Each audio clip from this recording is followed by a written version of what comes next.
Shalom, selamat pagi Bapak Ibu Saudaraku yang dikasihi Tuhan Yesus. Salam sejahtera buat kita semua dimanapun berada. Pagi ini mari kita kembali bersaat teduh dan berdoa dalam renungan penuntun kehidupan setiap hari.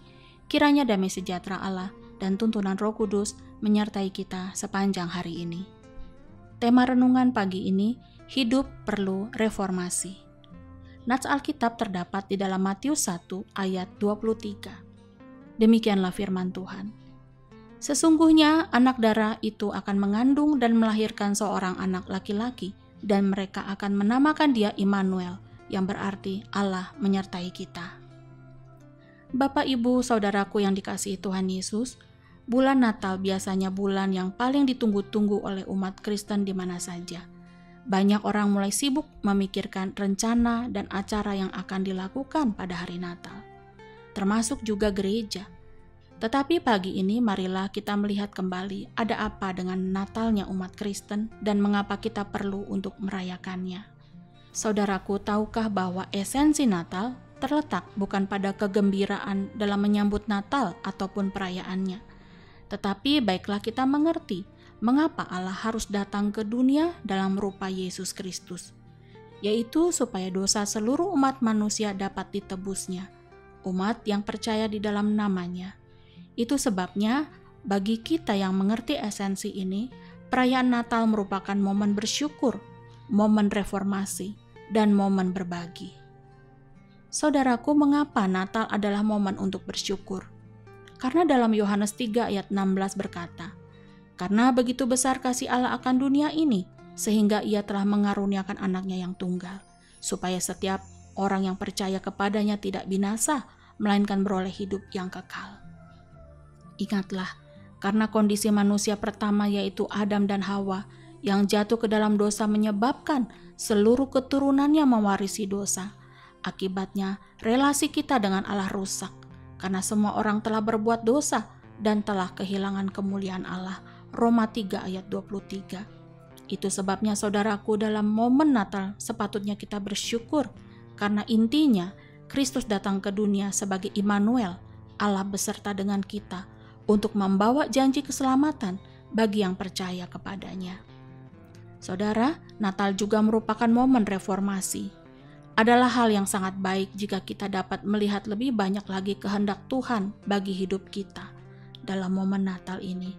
Mengapa Natal disebut juga sebagai momen reformasi?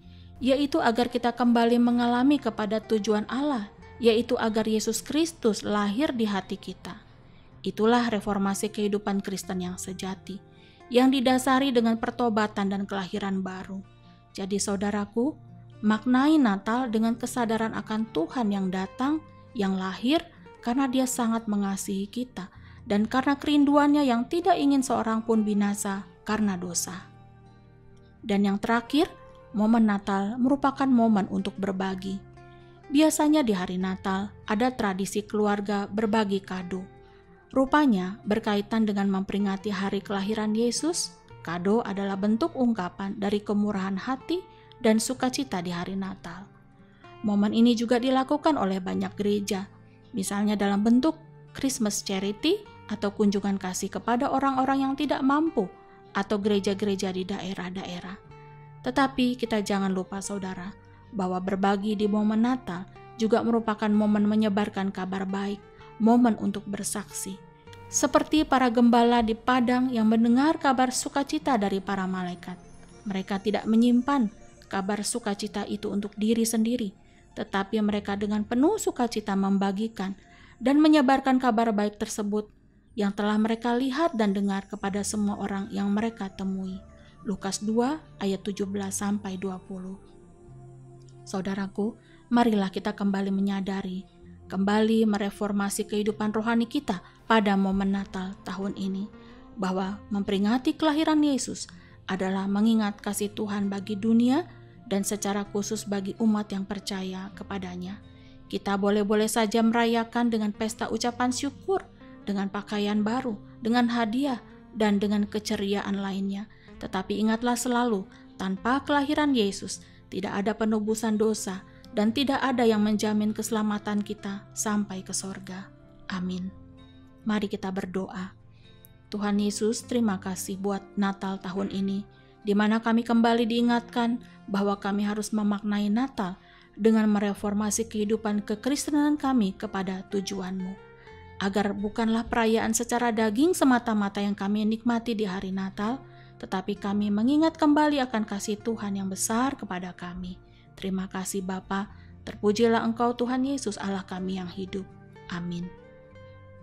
Kiranya berkat yang sempurna dari Allah Bapa, kasih karunia dari Tuhan Yesus Kristus, dan persekutuan yang indah dengan Roh Kudus menyertai kita dari sekarang ini dan sampai selama-lamanya.